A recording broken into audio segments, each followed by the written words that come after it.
어제 이재명이가 갑자기 불체포 특권을 포기하겠다는 발언을 했습니다. 그러면 이제 아무 때나 잡아가도 되나요? 전혀 아니고요. 아니에요? 포기했는데? 마음대로 포기할 수 있는 그런 권리가 아니고요. 예. 뭐 헌법 절차상으로는 체포동의안 올라오게 되면 해당되는 내용에 대해서 국회 동의 절차를 거쳐야 되는 거거든요. 그 동의 절차 거칠 때 나는 포기했는데 동료 국회의원들이 부결시켰으니까 어떻게 하냐. 뭐 그럴 것 같다 생각도 좀 많이 들었습니다. 아, 그래? 또 그렇게 빠져나가는 방법이 있네. 네, 나는 이렇게 하려고 했는데 안 보내주는 걸 내가 어떻게 하냐. 이런 생각으로 말씀하신 게 아닐까. 라는 생각도 좀 많이 들었고요. 처음 시작할 때 이렇게 얘기하지 않습니까? 예. 국민 여러분, 재외동포 여러분 이렇게 시작하잖아요. 그렇죠. 불체포 특권 포기하는 얘기를 당대표 연설에서 해야 된다는 것 자체가 참 비참한 일이다라는 생각이 들었습니다. 네. 그러네. 그러고 보니까 국민 여러분, 재외동포 여러분, 저 불체포 특권 포기할게요. 이 얘기한 거 아니야? 대한민국의 제1당 대표 아닙니까? 예. 그래서 국회에서 시정연설을 한 거고 전 세계로 사실 다 나가는 방송이죠. 네. 요즘 같아서는 한국어 아시는 외국인도 진짜 많거든요. 그런 상태에서 국회에서 이제 시정연설을 하면서 당대표인 분이 불체포 특권 얘기하면 그 무슨 소리냐 얘기부터 나올 겁니다. 그래서 사건 관련돼서 분석한 기사들이 외신에서도 일부 있겠죠. 재판을 3개인가 받고 있다. 이런 얘기를 할 겁니다. 그럼 그런 사건이 그럼 정치적인 사건이냐? 정치적인 탄압을 받고 있는 거냐? 아니다. 배임.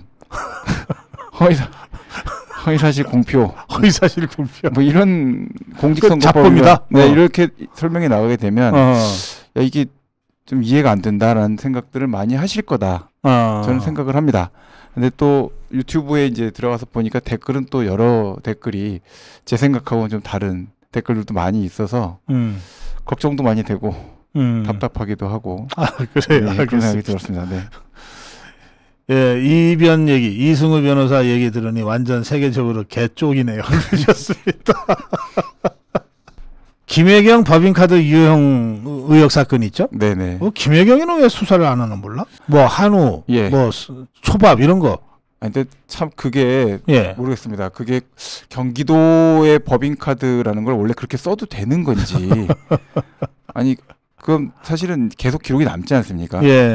계속 기록이 남을 텐데 그렇게 카드를 사용하시는 분이 지금 국가 정책 관련돼서 대통령도 되시고 그분이 영부인 되시겠다고 하시는 거 아닙니까? 그렇죠? 그러네. 예. 그러면 대통령이실 법인카드 갖고는 뭐 하시려고 그러시나 하는 생각도 좀 들기도 하고요. 근데 두 사람이 먹었다고 하기에는 너무 양이 많잖아요. 아니면 대식가실 수도 있긴 한데, 네, 그렇긴 한데 지금 그 문제에 대해서는 뭐 법인카드 관련돼서 이번에 그 법원의 판단이 나오게 되면 그 내용에 기초해 갖고서 추가적인 내용들이 아마 정리가 되지 않을까 생각합니다. 알겠어요. 네. 정자동 호텔 의혹에 대한 검찰 수사도 계속되고 있는데 이번에는 뭐 엉뚱하게 대학 교수들이 100억대 투자를 했다는 거가 밝혀졌어요? 그 사진을 열심히 찍으셨더라고요. 네, 사진도 열심히 찍고. 예, 그래서 그 덕풍 만리 사진 뒤에 써있던 그 액자가 거기에 그것도 있어요? 네, 덕이 바람에 실려서 만리를 간다 이렇게 돼 있는 내용 보고 그 앞에서 사진을 찍으셨더라고요. 오늘 되게 웃기네. 그래서 덕이라는 건 사실은 이제 제일 중요한 게 솔직 담백한 건데 그래서 솔직 담백한 거하고 이재명 대표님하고는 좀 잘 안 맞는 것 같아서 뜻을 알고 걸으셨겠지만 진심으로 그거를 보고서는 아니 냄새 말리 그러면 이해가 되지. 그 이제 비슷하게 유치 만년이 있죠. 안 좋은 냄새가 이제 만년을 간다 그런 게 있는데. 하여튼 뭐 덕풍 말리라는 교사들이라고 해서 투자하지 말라는 부분은 없지만 이게 지금 특혜 의혹을 받고 있는 정자동 호텔에 대한 투자잖아요. 그럼 이건 거의 투기라고 봐야 되는데 더구나 그 교수 중에 하나가 다른 교수들을 이렇게 권유해서 100억대 투자를 했다는데 100억대면은 적은 돈 아니고 교수님들이 생각보다 돈을 잘 안 쓰십니다. 그래요? 굉장히 돈을 잘 안 쓰시거든요. 왜냐하면 월급 갖고 생활을 하시잖아요. 그리고 검소하신 것 넘어서서 사실은 이렇게 비용 같은 것들 누구한테 돈을 투자한다든지 의심이 많으시거든요. 예, 그러시는 상태가 되니까 교수님들 자체가 나쁘다는 얘기가 아니라 그만큼 많이 알고 계시기 때문에 함부로 뭔가에 대해서 막 투자하고 이러시는 분들이 아니에요. 아, 근데 이제 그러고 보니까 그 조국이도 교수였네. 예, 정경심이도 교수였고. 깨알같이 아끼시지 않습니까? 예, 뭐 여러 가지 확실하게 해갖고선 처리하시려고 하고. 네, 오랜만입니다. 예. 오늘은 저 사교육 얘기를 좀 해봐야 되겠어요. 제가 오늘 아침에 논평을 하면서 이 사교육 문제 논평하면서 제가 이 다니던 고등학교 얘기를 잠깐 했어요. 예, 경기고등학교에서는 공교육이죠. 예. 공교육의 선생님들이 최고의 일타 강사셨기 때문에 어디 가서 학원 다니라고 그래도 우리는 안 갔다. 네. 그러니까 그런 공교육을 지금 다시 만들자고 하는 거다 이게. 네. 뭐 밖에 일타 강사한테도 그렇게 열심히 들으신 것 같지는 않은데. 아, 물론 저는 뭐 예, 학교 공부 대신에 미안합니다. 아닙니다. 다른 걸 더 해가지고 예, 했습니다만 어쨌든 저같이 공부를 못하거나 안 하는 학생들조차도 학원 갈 생각을 안 했거든요. 그렇죠. 저도 뭐 꼴찌한 적도 있는데. 꼴찌 내가 했지. 제가 2학년 때 한 적이 있어요. 그렇지만 어쨌든 서울대까지 갔으니까. 예. 민주당의 혁신위의 위원들이 7명이 선임이 됐는데 그중에 6명이 이재명 직계랍니다. 친명 혁신위가 이재명 혁신위가 이재명을 혁신한다는 정말 속아 웃을 짓을 이것들이 하고 있습니다. 논평할 가치가 없어서 그냥 넘어가겠습니다. 자, 김은경이라는 자가 말이요. 이게 돈봉투 사건 이거 검찰의 조작일 수 있다. 이거 얘기했잖아요. 네네. 이 김은경이라는 자 이게 누군지 아세요 혹시? 저 처음 들어보는. 아세요? 처음 들어봤죠. 이번에 프로필 보고 알았죠. 그야말로 듣보잡이네. 네. 근데 그 말을 저도 이번에 돈봉투 사건이 검찰의 조작일 수 있다. 이것 때문에 떴어. 네. 이런 말 이런 방법도 가지가지야. 어떻게 보셨어요? 저는 그 말 듣고 무서워서 밤에 잠을 못 잤는데. 진짜. 밤에요. 예. 그거 혹시 기억나세요? 옛날에 80년대인가 미국 SF 드라마에 외계인들이 지구에 왔는데 얼굴이 이제 도마뱀들인데 얼굴 인간 얼굴과 똑같이 해가지고 평화롭게 왔다. 아, 그게 뭐 Z인가? V. V. 그래가지고 V라는 드라마. 그때 제가 얼마나 깜짝 그때 무서웠냐면 사람 얼굴을 쓱 껍질을 벗기면 여기 도마뱀 얼굴이 나오더라고. 그렇지. 피가 녹색이었어. 그렇죠. 그래서 이게 인간인지 도마뱀 외계인인지 알려면은 피를 내보는 거야. 그러니까 그때 전 국민이 다 지금 뭐냐면 그 의원들 돈봉투 사건 녹취록을 들었잖아요. 그것도 또 유튜브로 다 들어요. 유튜브는 지구촌에서 글로벌 플랫폼이거든요. 이분 지구촌 글로벌 플랫폼도 못 봤다면 유튜브도 이거 외계에서 온 거 아니야? 혹시 지구인처럼 변장한 전 밤에 잠을 못 잤어요. 무서워서. 혹시 외계이니까. 피 한 방울 내봐야 돼. 그래서 도마뱀 같은 자들이 또 있었어. 또 있었네요? 아니 교수들이 무슨 돈이 이렇게 많대? 네? 뭐 이재명하고 사진도 찍어가면서 정자동 호텔 건 말씀하시죠. 정자동 호텔이 얼마나 확실한 그 투기차라고 생각했으면 그러니까요. 이 교수들이 이랬겠어요. 왜냐면은 이제 저는 거기 또 좀 알잖아요. 네. 전 모르는 게 없는 거 빼고는 다 아니까. 저번에 보니까 잘 아시더라고요. 왜냐면 판교 그쪽이거든요. 그리고 거기 왜냐면 IT 업체들이 계속 들어오고 있는 거고 땅이 부족해서 계속 좀 넓혀가는 상황이니까 이게 되는 거죠. 돈이 되는 거. 그러니까 그 정자동 호텔에 교수들이 원래 교수가 그런 거 투자도 잘 안 하는데 제가 조금 보니까 이 지금 그 호텔 소유주 황땡땡하고 그 사람의 대학원 어떤 박사 과정의 그 논문 심사했던 지도교수였던 또 박땡땡 교수, 황땡땡, 박땡땡 또 그 마누라는 모땡땡 이렇게 해서 다 같이 이재명하고 같이 그런 거에 대해서 이렇게 하는데 교수가 거기를 왜 가며 마누라가 거기를 왜 가나요? 일반적으로 협약 맺을 때 그런 거 없잖아요. 제가 협약 가질 때 제 마누라를 데리고 갑니까? 있을 수 없는 일이잖아요. 허락은 받고 가죠. 아니 마누라가 정신 차려라. 당신이나 갔다 와라 이러죠. 아니 나는 이 세상에 서로 시청하고 공적인 관계에서 협약식을 맺는데 마누라 데려간 것도 처음인 거. 거기다가 논문 또 이렇게 지도교수까지. 그러니까 이거는 말이 안 되는 거고 처음부터 그 정자동 호텔은 파다 있었습니다. 질 때부터.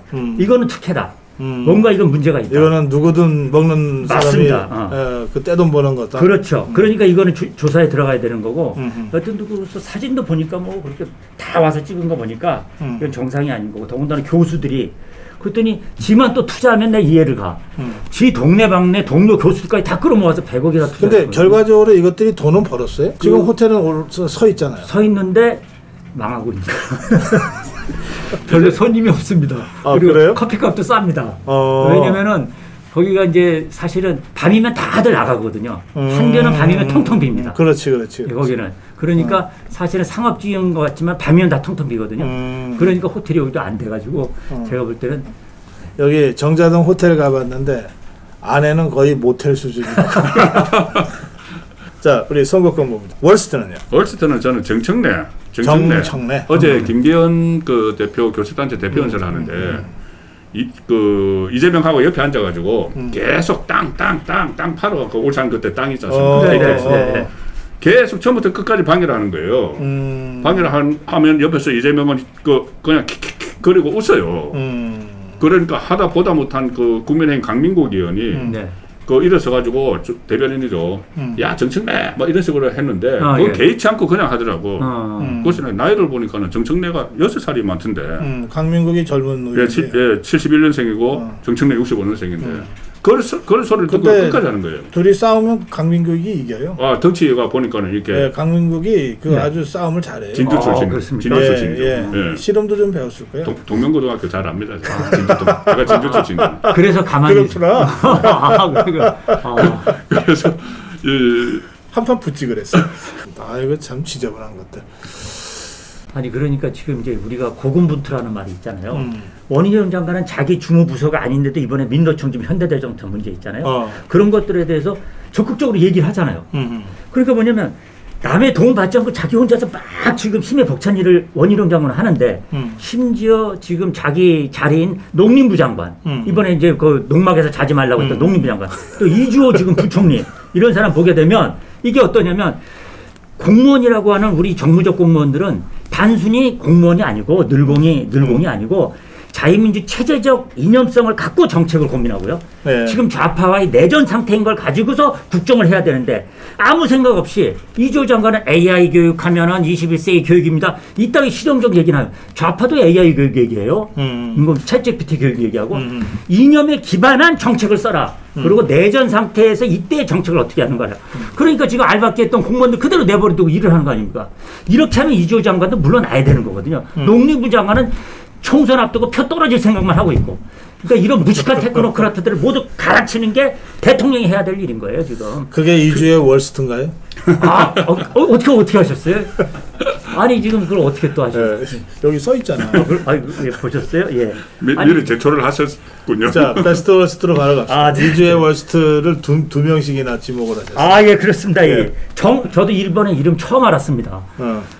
농막에서 자제만 하는 것 때문에 농림부 장관 이름이 정황근이더라고. 정황근. 이번에 처음 알았는데 정황근 우리 농림부 장관과 이주호 교육부총리 두 사람은 이달의 워스트다. 다시 말하면 이거는 제가 조금 해석하겠습니다. 대통령 윤석열 대통령은 전국을 돌파하는 돌파형 리더십을 지금 갖고 있는데 이 장관들이 이 두 분은 뭐냐면 따라 리더십. 그냥 따라만 가자 하는 리더십입니다. 이 따라 리더십이 윤석열 정부를 결국 좌파의 앞에다가 그냥 그야말로 그냥 다 내던지고 있는 거다. 모두 그냥 옷 덮고. 그러니까 이 두 사람은 빨리 교체해야 된다. 이런 생각들이 들고. 그래서 이주의 월스트다. 베스트는 원희룡이다. 본인의 지금 뭐냐면 건폭 민노총과 싸우는 것도 힘든데 이제는 산자부까지 현대자동차까지 넘어가서 거기서 민노총에 대해서 국민들에게 아주 민감한 자동차는 제일 민감한 겁니다. 이제 사치제가 아니거든요. 생활제거든요. 이때 민노총의 정체를 만천에 다 보여주고 심지어 대기업들도 아직도 정신 못 차리고 민노총하고 타협하려는 현대자동차 회장 정신 똑바로 차리고 윤석열 정부에서는 자유민주 취재하에서 현대자동차장이 누구예요? 이번에 저기 파리 갔다 온 저기 정의선? 정의선 아닙니까? 정의선. 근데 민노총과 지금까지 타협해 왔잖아요. 사람 이름을 불러줘야 돼. 현대자동차 회장 그러면 자기 아닌 줄 알아. 네. 아 그런가요? 현대자동차의 정의선 회장이 더 이상 타협하지 마라. 지금까지 민노총과 타협한 걸 충분하다. 이제는 윤석열 정부에 타협하면 날려야 된다. 이게 오늘의 원희룡의 베스트입니다. 장관도 아닌데 정의선 회장을 어떻게 날려요? 아니 선풍기 갖다 서 이렇게 끄면 옷깃을 날리자는 거예요. 제가 뭐 힘이 있습니까? 옷깃을. 호반건설 얘기는 해야 될 것 같아서요. 예, 원희룡 장관이 끝까지 간다 그랬어요. 이거 보통 이렇게 안 하는데 정치인이 끝까지 간다 그랬어요. 그 호반이 뭐길래 이렇게 끝까지 간다 그랬어요? 호반이 저는 뭐 호반하면은 호반의 도시 춘천. 예, 제가 이제 춘천이 고향이라고. 고향이라서 예.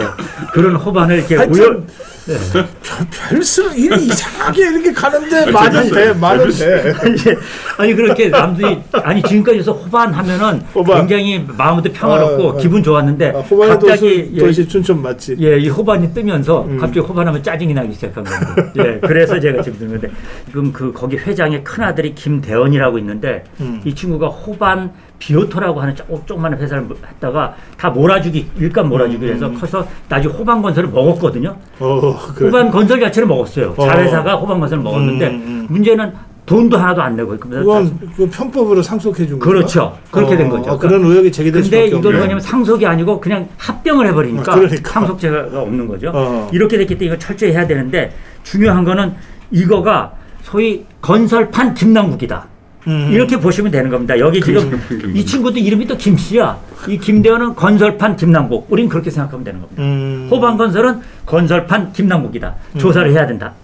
이게 결론입니다. 저의. 그 원희룡 장관이 사법고시를 쳐가지고 검사가 됐잖아요. 예, 부산에서 오래 근무했어요. 그때 그게 특수부가 아니고 강력부였을걸요.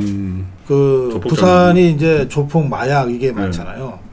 그래서 한 5년간 그 조폭 마약들만 때려잡고 다녔대. 그런데 그때 그 아주 독하기로 소문이 나가지고 이제 그 이렇게 좀 키가 작잖아요. 예. 지금은 좀 이렇게 딱 벌어졌지만 당시에는 좀 왜소해가지고 그 검사인지 누군지 모르잖아요. 조폭들은. 예. 현장에 꼭 나가는 거야. 그 성격상 늘 현장 중심이니까. 현장에 나가서 진짜 끝까지 떠나간다. 그러니까 내가 호반한테 얘기하는 거예요. 원희룡 장관이 끝까지 간다 그러는 건 진짜 끝까지 간다는 뜻이다. 잘못 걸렸네. 잘못 걸렸어. 저도 참고로 하나 말씀드리면요. 뭐 장관이 뭐 그냥 한마디 했겠지 하고 지금 넘어갈 수 있는데 아니다 그거. 아닙니다. 예. 고지고대로 생각해라. 왜 제주 도지사 할 때도 이 끝까지 간다는 게 또 있었습니다. 중국 자본들이 투자했을 때 60층짜리 있잖아요. 그거 끝까지 간다 해서 38층으로 잘라버리고 맞아. 두 번째 송악산에다가 지금 어마어마하게 또 건설한다고 오름에 거기다가 또 건설한다고 중국 끝까지 하겠다고 하는 걸 끝까지 막아가지고 못하게 지금 건설 취소시켰고 또 오라관광단지라고 있습니다. 바로 그 뭐냐 제주 대학교 아래 거의 100만 평짜리 오라 골프장 있는데 바로 위에 그 6조짜리 공사도 끝까지 간다 해가지고 끝까지 가가지고 그거 지금 건설업체 다 건설 좌절시켜서 쫄딱 망해가지고 지금 집에 갔습니다. 끝까지 간다면 끝까지 갑니다. 그래서 중국 자본 다 끝까지 갔습니다. 원희룡 끝까지 가는 사례가 많아요. 그 이제 제주도 얘기하니까. 제주도가 한때 중국 투기 자본들이 마구 몰려와서 어마어마하게 큰 자본들이 많이 거의 뭐 공짜로 줍다시피 땅을 막 사들였어요. 지도 보고 찍어서 샀다며요. 그렇죠. 않고. 그런데 그 전임 도지사 때 있었던 일들인데 가서 보니까 진짜 우리 땅 다 뺏기게 생겼다는 그래서 원희룡이 지사로 첫 번째 내린 명령 중에 하나가 해발 450m 이상은 거래 무효. 그런데 왜 450m냐면 제주도의 그 귤이 있잖아요. 귤이 자랄 수 있는 그 한계가 450m예요. 그 위로는 이제 못 자라는 거죠. 사람의 마을이 제일 높이 있는 곳이 해발 450m. 해발 250에서 450m. 그 사이가 사람들이 살기 좋아서 거기가 중산간 마을이라고 그러거든요. 450 이상은 그러니까 말하자면 절대 농지로 보존해야 됩니다. 그린벨트처럼.